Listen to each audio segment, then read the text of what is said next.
My name is Susie Scott, and I'm here to present the petition to reinstate the Library Board of Trustees.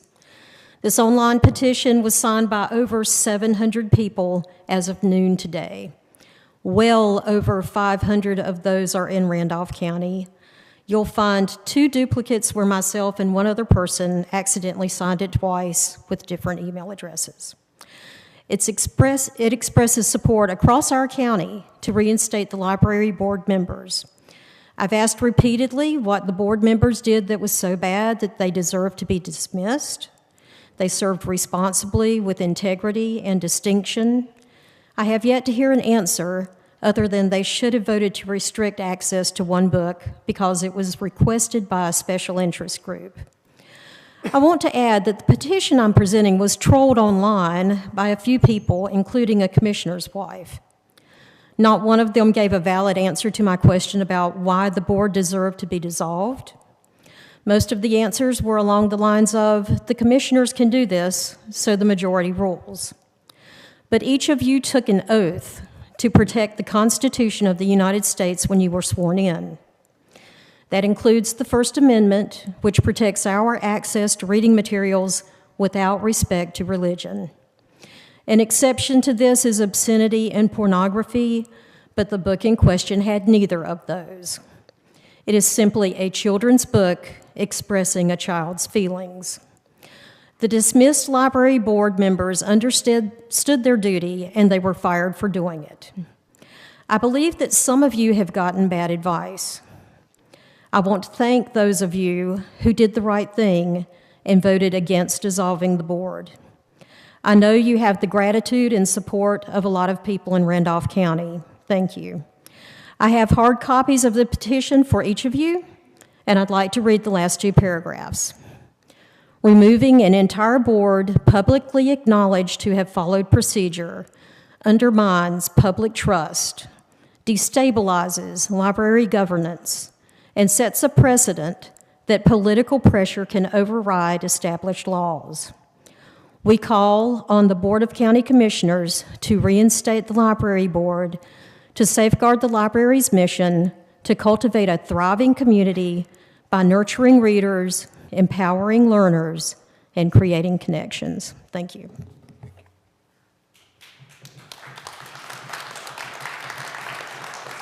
I have lived and paid taxes in Randolph County for 45 years.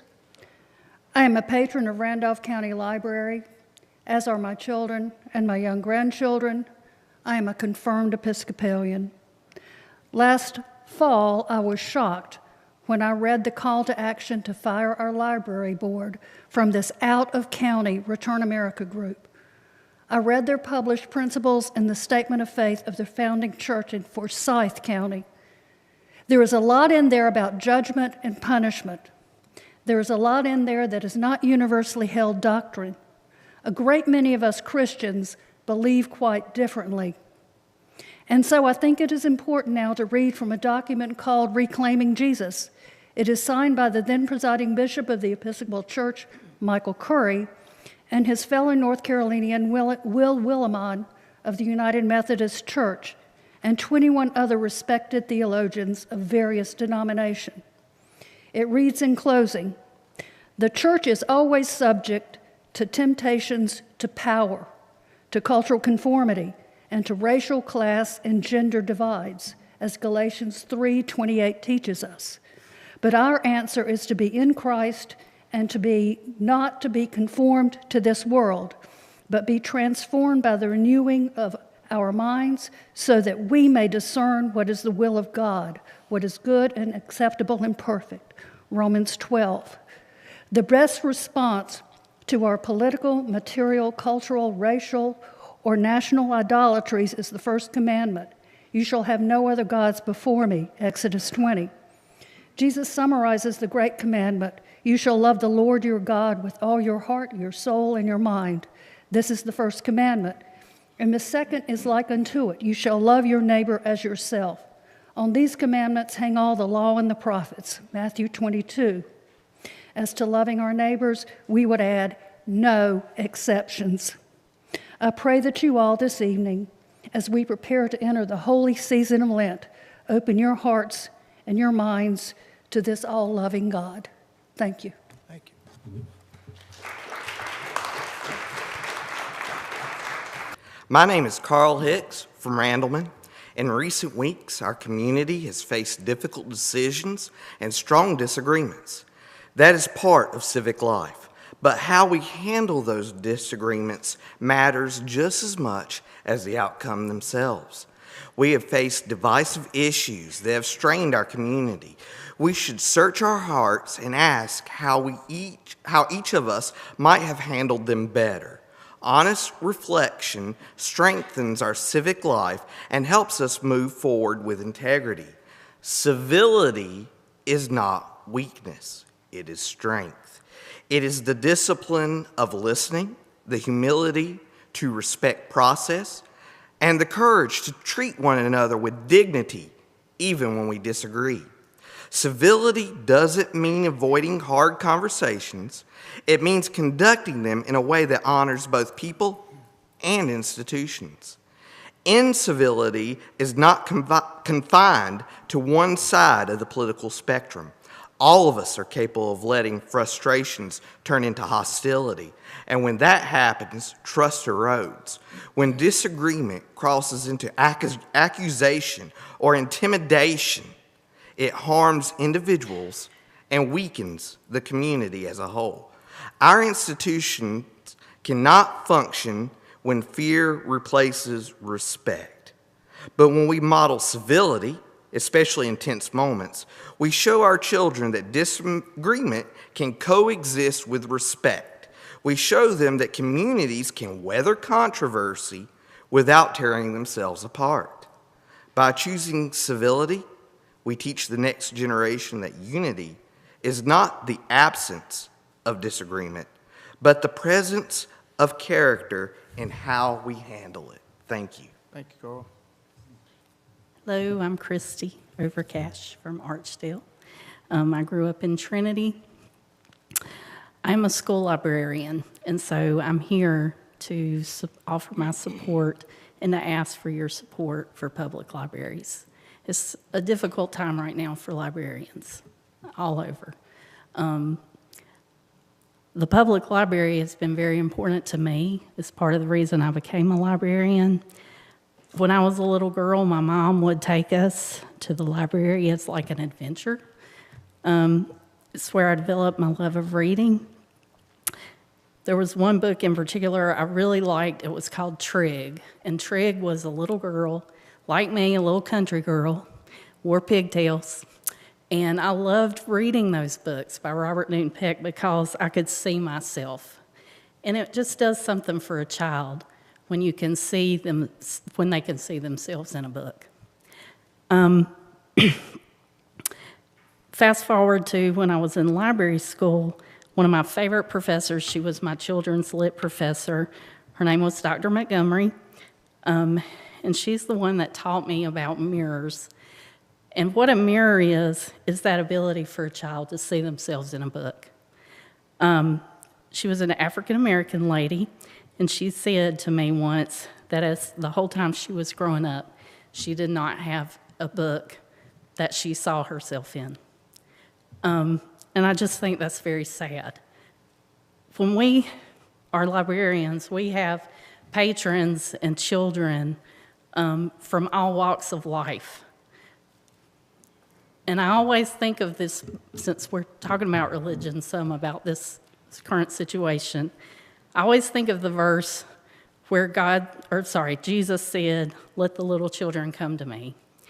And he meant all God's children. And to me, part of my job as a librarian, and I think for all librarians, is to help children develop a love of reading, but it's also to see themselves. It's to give them knowledge.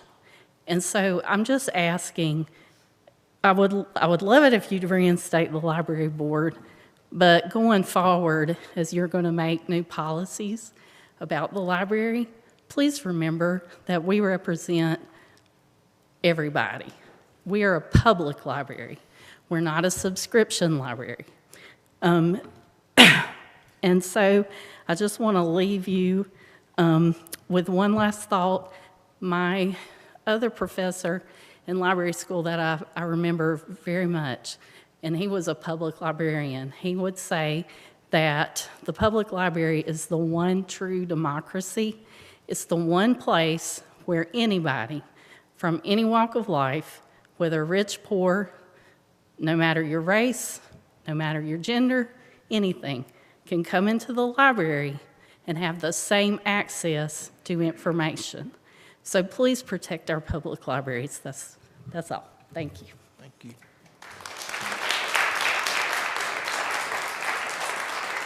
Good evening, Chairman Fry, Commissioners. I want to also pile on a little bit, address this December resolution regarding the Library Board. In my opinion, not only did you do the wrong thing, you did it incorrectly. The resolution you passed cites a general statute as its authority, 153A-77A. This statute allows you to assume administrative control of county activities. Easy enough, right? But it's not the one that governs the removal of public library trustees. The statute that does is 153A-265.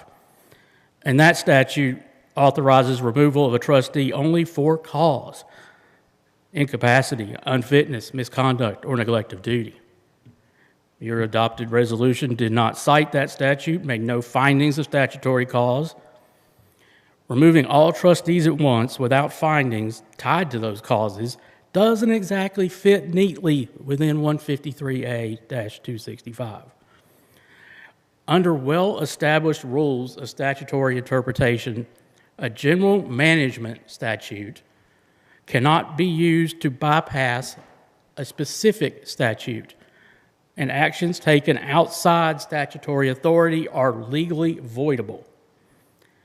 Now, because this action followed a content-related decision by the trustees, in a hypothetical situation, a court would examine whether this restructuring you're talking about operates as retaliatory, regardless of what you label it as, and it clearly was.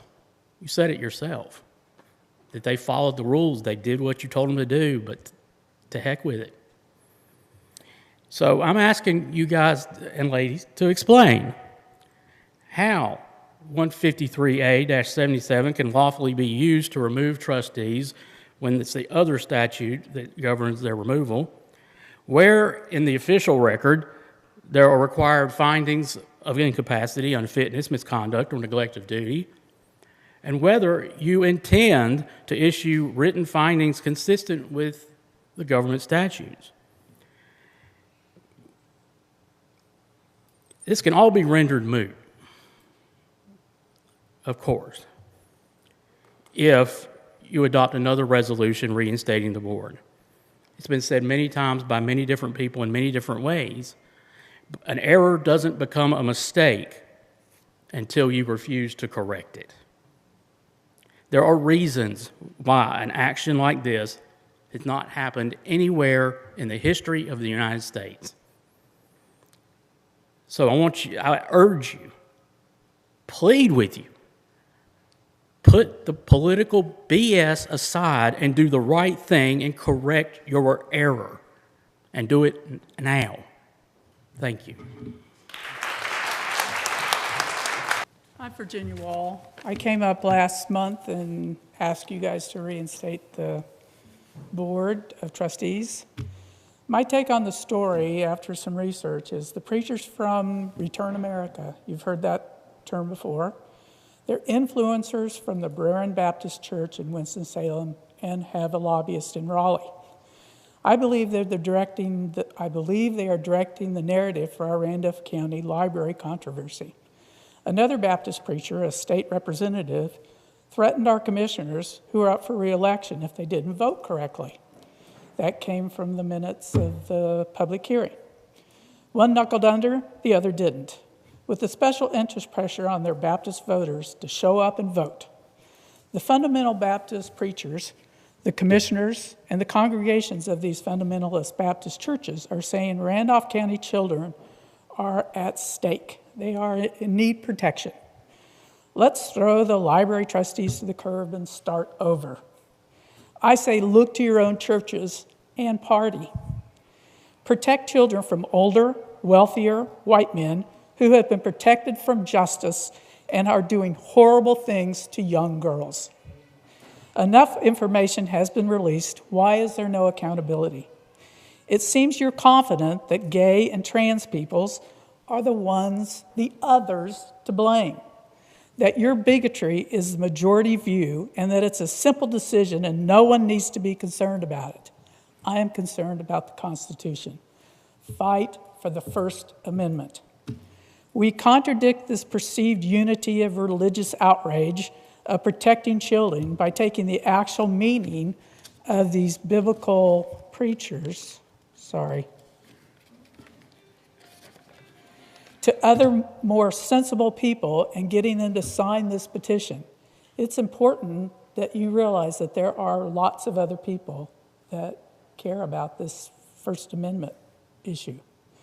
These preachers are very politically active, a controlling denomination, as it were. They're changing laws that affect all denominations. What makes them stop at disappearing books? It's couched in patriotic terms. It's dripping with sincerity of moral purpose. The Winston-Salem Church highlighted their achievement for changing North Carolina laws, allowing them to arm their private school teachers. They define marriage according to their definition, and they make laws for which bathrooms people can use, which is hardly enforceable. More than a few are saying, wait a minute, firing the board for doing their job was extreme. Having a list of books no one can read is extreme. Is freedom of religion choice the ultimate target? Ms. Wall, The that's your time. church's manifesto seems to imply it.